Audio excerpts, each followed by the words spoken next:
नमस्कार, मी आशिष मगर. स्वागत आहे तुमचं एटीएम गुरु युट्यूब चॅनलवर. बघा, सध्या विधिमंडळाचं अधिवेशन चालू आहे आणि अधिवेशनामध्ये सध्या मराठा आरक्षण आणि जरांगे पाटील या दोन विषयावर भरपूर अशी चर्चा होत आहे. जो कोणी उठतोय तो मराठा आरक्षणावर बोलतोय. असं वाटतंय की मराठांना आरक्षण देणं याशिवाय या सगळ्या आमदारांना आणि या सगळ्या मंत्र्यांना दुसरा कोणताही विषयच नाहीये. इतकी यांना मराठा आरक्षणाबाबतची कळवळ आहे असं जाणवतंय. पण मूळ मुद्दा असा आहे की सध्या जे काही अधिवेशनामध्ये चालू आहे ते फक्त आणि फक्त शुद्ध बनवा बनवी चालू आहे. आणि ही बनवा बनवी कशी आहे तर ही दोन बाबतीत आहे. एक जरांगे पाटलांच्या बाबतीतलं आणि दुसरं मराठा आरक्षणाच्या बाबतीतलं. आणि तिसरं याच्यापेक्षा महत्वाचं आहे की यांनी जे मतं मांडलेत ते मतं किती शुद्ध फसवणूक आहे ते आपल्याला सगळं याच्यातून पाहायचंय. पण सगळ्यात आधी काय असते, एखादा कार्यक्रम असते पहा, लग्न वगैरे असलं की आपण काय करतो, आधी टिल्ल्या पिल्ल्यांना म्हणजे लहान लहान लेकरांना आधी खायला बिला देतो म्हणजे ते शांत बसले पाहिजे, की नाही. तसं काय झालं, याही अधिवेशनामध्ये काही बारीक सारीक म्हणजे जे अनुभवानं बारीक आहेत, वयानं बारीक आहेत अशा लोकांबद्दल बोलतोय बरं का. उंचीवरून कोणी कोणाला मापू नका. उंची ज्याची त्याची नैसर्गिक असते, उंचीबद्दल आपल्याला काही बोलायचं नाही. पण जे अनुभवानं वयानं बारीक आहेत, टिल्ले आहेत, त्यांच्याविषयी आपल्याला इथं बोलायचं सगळ्यातलं. आणि मग त्याच्यानंतर आपण पार जे कोणी बोलले, मग शेलार असतील, पृथ्वीराज चव्हाण असतील, किंवा मग भास्कर जाधव असतील, त्यानंतर भुजबळ साहेब असतील, त्याच्यानंतर मुख्यमंत्री साहेब असतील, हे जे काही विधानसभेमध्ये किंवा विधानसभेचे आता जे अधिवेशन चालू आहे या अधिवेशनामध्ये ते जे काही बोलले त्या बोलण्यामागचं सत्य काय आहे, त्यांनी काय बोलायला पाहिजे होतं, ते कशी लोकांची फसवणूक करत आहेत हे सगळं आपल्याला पाहायचंय. तर आधी आपण बारक्यापासून सुरुवात करू, म्हणजे टिल्ल्यापासून सुरुवात करू. उंचीनं नाही बरं का, पुन्हा एकदा सांगतो, वयानं आणि अनुभवानं. तर बघा, सगळ्यात आधी आपले जे राणे साहेबाचे पुत्र आहेत आमदार साहेब, ते असं बोलले, म्हणजे त्यांची व्हिडिओ क्लिपच आहे, ती तुम्ही ऐकून घेतली तर आणखी तुम्हाला कळेल की ते नेमकं काय बोलले. 30 सेकंदाची व्हिडिओ क्लिप आहे, पहिली ती ऐका. एका बाजूला नेत्यांना गावबंदी, दुसऱ्या बाजूला कोणाचे तरी संघर्ष यात्रा निघतायत. म्हणजे काय, मॅच फिक्सिंग आहे. एका बाजूला तिथून तो म्हणतो की बाबा नाही बाबा, मला शांततेत आंदोलन पाहिजे.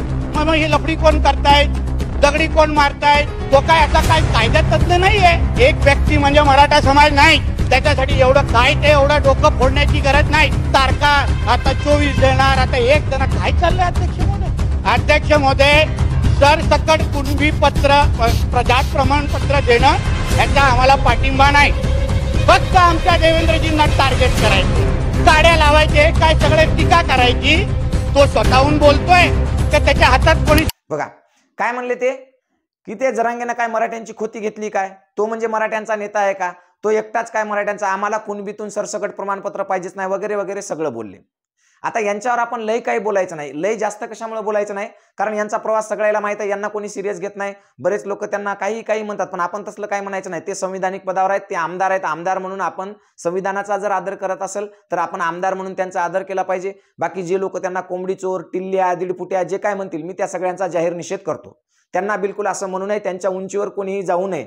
शारीरिक उंचीवर तरी जाऊ नये, वैचारिक उंचीवर जा, त्यांच्या कर्तृत्वाच्या उंचीवर जा, बाकी सगळ्या उंचीवर जा. त्याच्याबद्दल बोलण्याचा अधिकार आपल्याला संविधानाने दिला. पण शारीरिक उंचीवर, त्यांच्या टिल्लेपणावर, दीडपुटेपणावर कोणीही बोलू नये, हे माझं स्पष्ट मत आहे. बघा, आणि असं कोणी बोलत असेल तर त्याचा मी जाहीर निषेध करतो. पण आता हे जे काही बोलले यांचंच काही दिवसापूर्वीचं जर तुम्ही वक्तव्य ऐकलं तर तुम्हाला कळेल की हे नेमके कोणाच्या बाजूने आहेत. म्हणजे एखाद्या लग्नामध्ये नाही का लहान लेकरं असतात, ते नेमके नवरी कोण आहेत का नवरदेवा कोण कळतच नाही, मेळच लागत नाही, है ना. तसं यांचं काम आहे. हे तसेच आहेत की हे कळत नाहीत नेमकं मराठ्यांच्या बाजूने आहेत की मराठ्यांच्या विरोधात आहेत, हे बहुजनांच्या बाजूने आहेत की हे RSSच्या बाजूने, नेमकं कळतच नाही. यांचा जुना एक व्हिडिओ तुम्हाला दाखवतो, तो व्हिडिओ पाहून घ्या. यांचा तो बाप बसलेत वरती RSS वाले, ते हाफ चड्डी वाले, ते देणार आहे ना आरक्षण द्यायला. RSSच्या संविधानामध्ये आरक्षण हा विषयच नाही, हे तुम्ही पहिले समजून घ्या. आज राज्याचे मुख्यमंत्री कोण आहेत? फडणवीस आडनावाचा माणूस आपल्याला कधी आरक्षण देणार का, हे पहिलं तुम्ही सगळेजण विचार. त्याच्या आडनावामध्ये खोट आहे, त्याच्यामुळे आपल्याला पुढे पाऊल टाकण्याचा विषयच नाही. तर बघा, अशा प्रकारचं यांचं कार्य आहे. काही दिवसापूर्वी हे स्पष्ट म्हणले की फडणवीस मराठ्यांना आरक्षण देऊ शकत नाही कारण फडणवीस नावातच खोट आहे म्हणले. दुसरी महत्वाची गोष्ट, यांनी RSSला सुद्धा हाफ चड्डी वगैरे वगैरे बरंच काही बोलले. पण त्याच्यानंतर हे शिवसेनेतून काँग्रेसमध्ये गेले, काँग्रेसमधून मग स्वतःचं स्वाभिमान काढलं, ते स्वाभिमान विकलं आणि सध्या आता यांच्या गळ्यात पट्ट्या बांधल्यावर हे आपल्या मालकासाठी काम करत आहेत.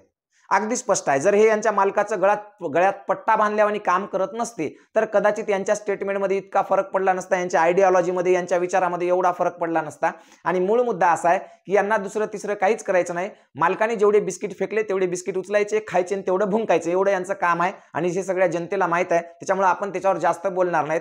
पण मूळ मुद्दा असा आहे की एकीकडे मराठ्यांच्या कुणबी म्हणून नोंदी सापडत आहेत, दुसरी महत्वाची गोष्ट म्हणजे की या नोंदींना ग्राह्य धरल्या जावं, कारण जर समजा आमच्या बापजाद्याच्या आजोबाच्या पंजोबाच्या याच्यावर जर समजा कागदपत्रावर जर कुणबी लिहिलेले असेल तर याचा अर्थ काय, आम्ही कुणबी आहोत आणि मग मराठ्यांना कुणबीतूनच आरक्षण मिळायला हवं हे इथं स्पष्ट होतं.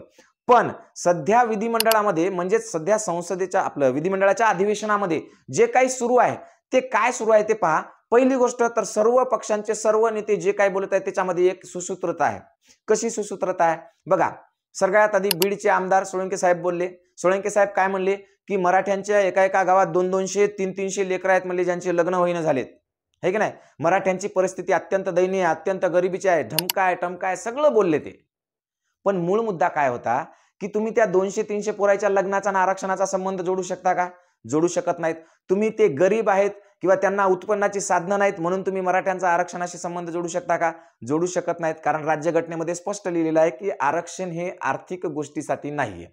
मूळ मुद्दा या विषयावर आपल्याला चर्चाच करायचं काम नाही. सोळंके साहेबांनी स्पष्ट सांगायला पाहिजे होतं की मराठ्यांच्या कुणबी नोंदी सापडलेल्या आहेत, मराठे हेच कुणबी आहेत आणि मग जर कुणब्यांना जर आरक्षण असेल तर हे जे कुणबी आहेत जे कुणबीच होते फक्त ते मराठा म्हणून वावरत होते ना, आता आपल्याला कळालं की यांच्या पूर्वी हे कुणबीच होते, मग त्या कुणब्यांना आरक्षण का नाही या विषयावर बोलणं अपेक्षित होतं, पण ते बोलले नाही. असो बरं, त्याचं जाऊ द्या. आशिष शेलार बोलले, त्यांनी सुद्धा सांगितलं की दुष्काळ पडतो, महापूर येतो, शेतकऱ्याचं असं नुकसान होते तसं नुकसान होते, ते इतके हे येतं तितके ते येतं, सगळ्या गोष्टी सांगितल्या आणि त्यांनी सुद्धा सांगितलं की यांना आरक्षण मिळालंच पाहिजे.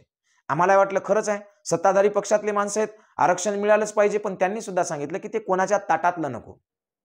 पण मूळ मुद्दा असा आहे की आम्ही आमच्या ताटातलं म्हणजे मराठ्यांना जे ताट वाढलेलं होतं ते मराठ्यांसाठीचं ताट आहे हे मराठ्यांना कळायलाच आता लागलं. इतके दिवस कळलंच नाही आणि ते त्यांचंच ताट होतं. त्यांच्याच ताटात दुसरे म्हणजे दुसरे ज्याच्या ज्याच्या हक्काचं आहे ते खाऊन गेले किंवा ज्याच्या ज्याच्या हक्काचं आहे ते त्या गोष्टीवर दावा किंवा हक्क सांगत आहेत. फक्त मराठेच असे होते की ज्यांच्या नावावर कुणबी ही त्यांच्या जातीवर किंवा त्याची जात कुणबी म्हणून स्पष्ट उल्लेख आहे आणि हा उल्लेख असून सुद्धा फक्त त्यांना कळालं नाही की मागच्या काळामध्ये आपण कुणबी होतो आणि म्हणून ते आरक्षणातून बाहेर राहिले. या विषयावर ते बोललेच नाही. म्हणजे मागणी काय आहे मूळ मराठ्यांची की ज्यांचे प्रमाणपत्र सापडले असतील, आता प्रमाणपत्र तर काय मुद्दामून तयार केले नाही, प्रमाणपत्र तर ते म्हणजे ओबीसीचा मंडल आयोग लागू होण्यापूर्वीचे म्हणजे स्थापना होण्यापूर्वीचे प्रमाणपत्र आहेत. म्हणजे याचा अर्थ कोणी मधात इतिहासात घड्याळाचे काटे उलटे फिरून जाऊन कोणीतरी तिथं कुणबी लिहून ठेवलेलं नाही. मग असं असताना जे कुणबी आहेत ऑलरेडी कुणबी ओबीसी मध्ये आहेत, मग याच कुणब्यांनी असं काय तुमचं घोडं मारलं की त्यांना तुम्ही ओबीसी मध्ये जाऊ देत नाहीत? हा ठीक आहे, ज्यांची कुणबी नोंदच नसेल किंवा जे कुणबीच नाहीत त्यांच्याविषयी तुम्ही काही बोलू शकता, पण ज्यांची कुणबी नोंद असताना सुद्धा त्यांना ताटातलं नको वेगळं ताटातलं नको वेगळं म्हणजे आमचा या ताटात हा हिस्सा नाही का? म्हणजे जे शेतकरी शेती पिकवतात, जे अन्न तयार करतात, जे सगळ्या गोष्टी रात्रंदिवस काबाड कष्ट करून लोकांच्या ताटामध्ये जे अन्न जाते त्याच्यावरच या शेतकऱ्यांचा हक्क नाही म्हणजे हे काय आहे महाराष्ट्रामध्ये? त्याच्याही पुढे जाऊ आपण. शेलार साहेब बोलले, भास्कर जाधव साहेब बोलले. भास्कर जाधव साहेब तर म्हणले सामाजिक सुधारणा खूपच गरजेची आहे. मान्य आहे आम्हाला सामाजिक सुधारणा गरजेची आहे. सामाजिक सुधारणा जर गरजेची नसती तर आम्ही सामाजिक मागासले आहोत या हिशोबाने आम्ही आरक्षणच मागितलं नसतं. म्हणजे भास्कर जाधवांनी तिथं स्पष्ट केलेलं आहे की मराठा समाज हा सामाजिकरित्या मागासलेला आहे, कारण सामाजिक सुधारणा खूप महत्वाची आहे मराठ्यांमध्ये असं त्यांनी स्पष्ट त्या अधिवेशनामध्ये सांगितलं आणि ते रेकॉर्डवर गेलेले आहे. याचाच अर्थ मराठा समाज मागासलेला आहे. म्हणजे जे मराठ्यांचं नाव कुणबी आहे त्यांना तर आरक्षण मिळायलाच पाहिजे, पण मराठा समाज सुद्धा मागास आहे म्हणून मराठ्यांना सरसकट आरक्षण मिळायला पाहिजे ही त्यांनी इथं मागणी केली, त्याबद्दल अभिनंदन. पण त्यांनी सुद्धा एक गोष्ट सांगितली की त्यांना जे काही आरक्षण द्यायचं ते द्या, पण ओबीसीतून नको. म्हणजे त्यांनी सुद्धा शेवटी तेच मागितलं की ओबीसीतून नाही पाहिजे.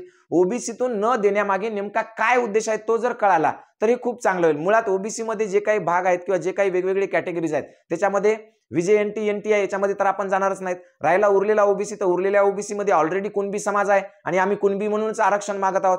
त्याच्याही पुढे जाऊन आणखी विधानसभेमध्ये किंवा विधिमंडळाच्या कालच्या अधिवेशनामध्ये बरेच जण बोलले, ज्याच्यामध्ये पृथ्वीराज चव्हाण बोलले, अशोकराव चव्हाण बोलले. या सगळ्यांचं म्हणणं आहे की मराठ्यांना आरक्षण मिळावं, मराठी खूप गरीब आहेत, खूप दरिद्री आहेत, त्यांना उत्पन्नाची साधनं नाहीत वगैरे वगैरे वगैरे. पण मूळ मुद्दा होता की मराठ्यांना ओबीसीतून आरक्षण मिळावं. या मुद्द्यावर मात्र कोणीच बोलायला तयार नाही आणि मूळ मुद्दा तोच आहे.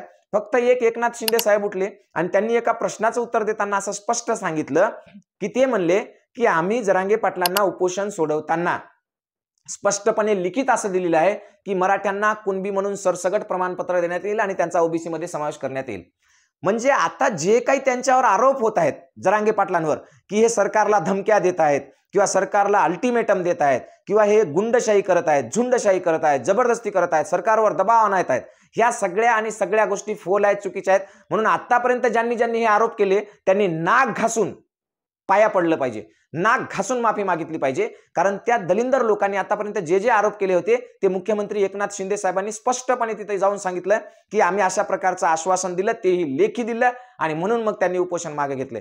म्हणजे तुमच्याच सरकारमधल्या तुमच्याच प्रमुखांनी, तुमच्याच मुख्यमंत्र्यांनी एकीकडे लेखी आश्वासन द्यायचं आणि तुम्ही त्या सरकारमध्ये सामील असून तुम्ही त्यांच्यावर टीका करत राहायचे की हे झुंडशाही करत आहेत, गुंडशाही करत आहेत, दबाव आणत आहेत. म्हणजे काय खेळी काय चालवली. बरं, दुसरी महत्वाची गोष्ट आहे की एकनाथ शिंदे साहेबांनी जर असं लेखी दिलं असेल तर मग हे तुमच्या बैठकीत ठरलं नव्हतं का? त्यांनी स्वतःच्या मनानेच तसं लेखी दिलं का? आणि जर लेखी दिलेलं असेल, एका राज्याचा घटनात्मक प्रमुख असलेला माणूस जर लेखी देत असेल तर त्या विषयावर चर्चा न होता चर्चा वेगळीकडे का डायव्हर्ट होत आहे? भुजबळ साहेबांनी तर नवीनच चर्चा काढली. म्हणले सारथीला एवढे पैसे मिळाले पण महाज्योतीला एवढेच मिळाले, ओबीसींना इतकेच हॉस्टेल मिळाले, मराठ्यांना एवढेच हॉस्टेल. साहेब, तुम्हाला जर समजा बरोबरी करायची असेल ना तर प्रत्येकच गोष्टीत करा ना, नुसती पैशाची बरोबरी करू नका ना. मराठ्यांना आरक्षण नाही म्हणून त्यांना काहीतरी तो देण्याचा प्रयत्न केला. एखाद्या माणसाला जर आपण ताटभर पोटभर जेव घालू शकत नसलो तर त्याला नाश्ता पाणी काहीतरी करतो आपण, हे तुम्हाला माहित असेल. मग ओबीसींना आरक्षण आहे, ओबीसींना सगळ्या सवलती आहेत म्हणून कदाचित त्यांना 4 पैसे कमी असतील. मराठ्यांना त्या सवलती नाहीत, ते आरक्षण नाही म्हणून मराठ्यांना 4 पैसे जास्त असतील. पण तुमच्या धमक असेल आणि तुम्हाला बरोबरीच करायची असेल तर मग त्यांनाही ओबीसीत घ्या आणि मग मोजा कोण किती ताटा खायलं आणि कोण किती घास खायलं ते. म्हणजे 2 गोष्टीमध्ये तुम्ही अशा तुलना करताय. म्हणजे गणितातले मार्क मराठीत धरताय तुम्ही. म्हणजे एवढा साधा हिशोब तुम्हाला मंत्री पदावर असताना, संविधानिक पदावर असताना जर कळत नसेल तर किती मोठी गोष्ट आहे. आणि तुमच्या तोंडाने तुम्ही कबूल केलंय की मराठ्यांना हे जास्त आहे, ओबीसींना हे कमी आहे. का कमी आहे त्याचं ते नाही सांगितलं तुम्ही, कारण की ओबीसींना आरक्षण आहे, मराठ्यांना आरक्षण नाही हे सांगणं तुमचं क्रमप्राप्त होतं. आणि तुम्ही स्वागत करायला पाहिजे की मराठ्यांना ओबीसी मध्ये घ्या आणि मग सगळ्यांना समान द्या आणि मग आपण दोघं जण मिळून भांडू की आपल्याला काय कमी भेटते त्या विषयावर. पण तुम्ही तसं नाही. बरं, तुमचा मुळात इतिहास जर पाहिला तर तुम्ही कधीच ओबीसीच्या बाजूने नव्हतात. तुम्ही आत्ता ओबीसीचं नाव घ्यायला लागलात आणि ते कशासाठी घेतलं हे स्पष्ट आहे. ईडीनं तुमच्यावरची काल परवाच कारवाई मागे घेतली म्हणून स्पष्ट सांगितलं. म्हणजे तुम्ही जे काही बोललात, बघा आतापर्यंत किमान काही लोकांना तरी, म्हणजे ओबीसीतल्या जातीतल्या लोकांना तरी असं वाटायचं की भुजबळ साहेब हे ओबीसी साठी लढत आहेत. पण काल ईडीनं असं शिक्कामोर्तब करून टाकलं की भुजबळ साहेब ओबीसी साठी नाही, ईडीतून सुटकारा पाण्यासाठी लढत होते आणि त्याचं काम त्यांनी बरोबर चोखपणे बजावलं आणि त्याची बक्षिसी म्हणून त्यांना ईडीने निर्दोष मुक्त केलेलं आहे हे कळालं. म्हणजे आता तुम्ही कितीही बोंबलले, म्हणजे तुमच्या बेंबीच्या देठापासून जरी बोंबलले तरी सगळ्या समाजाला कळून चुकलं की तुमचं जे काही होतं ओबीसी साठीच्या लढा, ओबीसी साठीच्या भानगडी, ह्या सगळ्या ओबीसी साठी नसून फक्त त्या ईडीतून सुटण्यासाठी होत्या. तुम्ही बरोबर मागच्या 1-1.5 महिन्यामध्ये भाजपानं किंवा त्या पक्षानं सांगितलेलं काम प्रामाणिकपणे चोख पार पाडलं आणि या 2 समाजामध्ये मराठा आणि ओबीसी मध्ये तडी घातली, भांडण लावलं, फूट पाडलं आणि ओबीसीचं एकत्र मतदान केलं, मराठ्यांना वेगळं पाडलं आणि हे सगळं मतदान तुम्ही बीजेपीकडे घेऊन जाणार हे अगदी स्पष्ट केलं आणि याची बक्षिशी म्हणून तुम्हाला ईडीनं मोकळं सोडलंय. हे न समजण्या इतका इथला कोणताही माणूस आता अडाणी राहिला नाही. राहिला प्रश्न तुमच्या तुलनेचा तर मराठ्यांना आरक्षणात घ्या आणि मग दोघांना सारखं वाटून मिळते की नाही पहा. तर अशा सगळ्या गोष्टी आहेत. पण मूळ मुद्दा असा आहे की तुमच्या या विधिमंडळाच्या अधिवेशनातला एकही माणूस मराठ्यांना ओबीसीतून आरक्षण मिळावा असं म्हटलेलं नाही. याचाच अर्थ तुम्ही जे काही आरक्षणावर चर्चा केली ती निव्वळ निष्फळ, निव्वळ बनवाबनवीची आणि निव्वळ मराठा समाजाला येड्यात काढण्याची होती. याच्यातून कोणत्याही प्रकारचं काहीही आउटपुट निघणार नाही. हे काळ्या दगडावरची रेष आहे.